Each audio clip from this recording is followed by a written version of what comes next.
Hello, my name is Indonesia.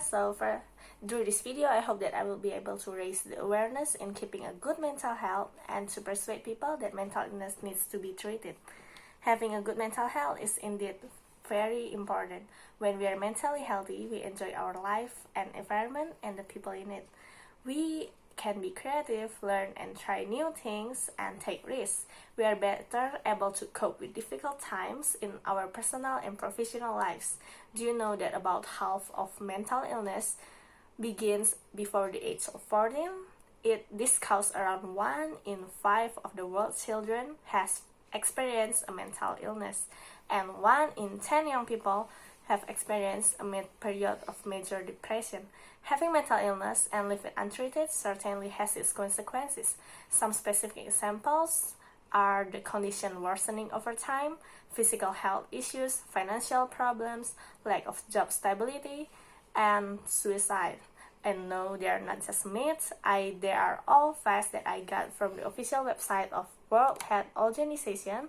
And also, I will not want to give misleading information, so I would like to give a heads up that this material that I will talk about, I got and combined them from trusted and reliable sources such as the mentalhealth.org and also the urmc.education. So I can assure you that they are all real and can be trusted. Nowadays, there are many problems that we should face regarding this mental health issue. It is common knowledge that there are many people who still underestimate the importance of keeping a good mental health.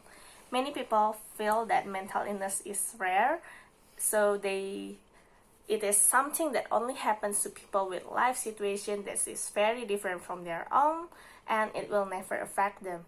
Studies of mental illness indicate that this belief is far from accurate. Many people who have mental illness don't get the treatment that will alleviate their suffering. Mental illness in adults often goes untreated too. Just as what I had said before, leaving a mental illness untreated has serious consequences. On the worst side, it can be result in death. And there have been many cases of suicide that is caused by this mental illness.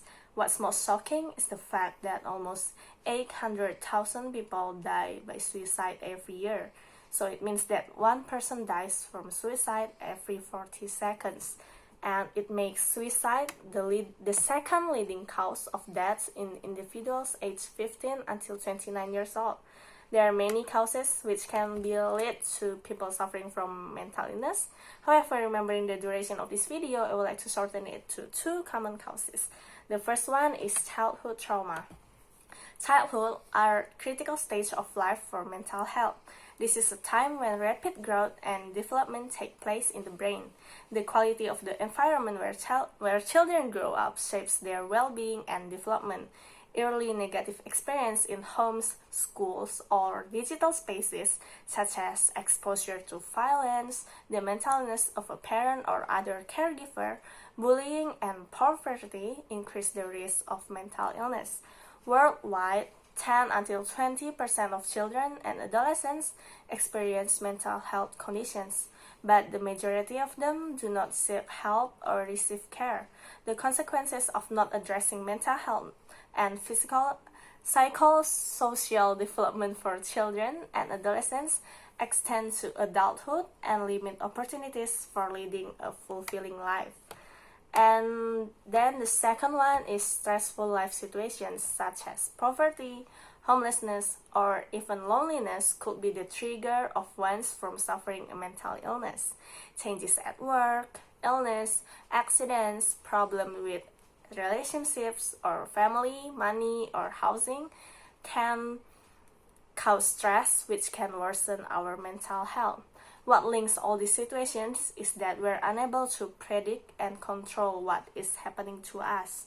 So our body goes into a state of increased alertness, and these events can happen all the time, triggering the body stress over and over again. This long-term stress can contribute to both physical and mental illness through effects on the heart, immune and metabolic functions, and hormones acting on the brain. And so back to the purpose of my speech, which is to persuade people that mental illness needs to be treated. There are two solutions that I would like to offer. The first one is hold seminar regarding the importance of keeping a good mental health. So, and also ways of dealing with the mental illness that one is suffering. It's important to know that mental illness can be treated. Evidence-based psychological treatments such as cognitive behavioral therapy has been found effective for numerous mental health problems, and people are able to enjoy again their life. Other treatment options also exist, including medications and brain stimulations, among others. It is therefore important to remind people who are suffering from mental illness to seek professional care just as you would if you have any physical disease, to ensure that the right treatment and recovery plan is in place. However, as important as it was, there are still not enough qualified mental health professionals to meet demand, especially in our country, in Indonesia. So this situation causes another problem, that is the high cost required to get that limited facility, which could prevent the patients of getting a treatment because of the lack of funding. So it would be great if the government will focus on recruiting enough mental health professionals to address the looming clinician shortage, and it would be perfect if there is subsidy or even a free treatment to support the community on treating mental illness. And sadly, we're coming to an end. To conclude it all, what I'm trying to say is good mental health helps you enjoy life and cope with problems. It offers a feeling of well-being and inner strength. Mental health is as important as physical health and well-being. Maintaining a good mental health is crucial for our physical health and wellness. Stress or depression can weaken immunity and making the body vulnerable to infections. When there are issues, it is important to approach a mental health professional for help in the same way that one would approach a doctor for treatment of a disease or an injury. And last but not least, mental illness is not a sign of weakness.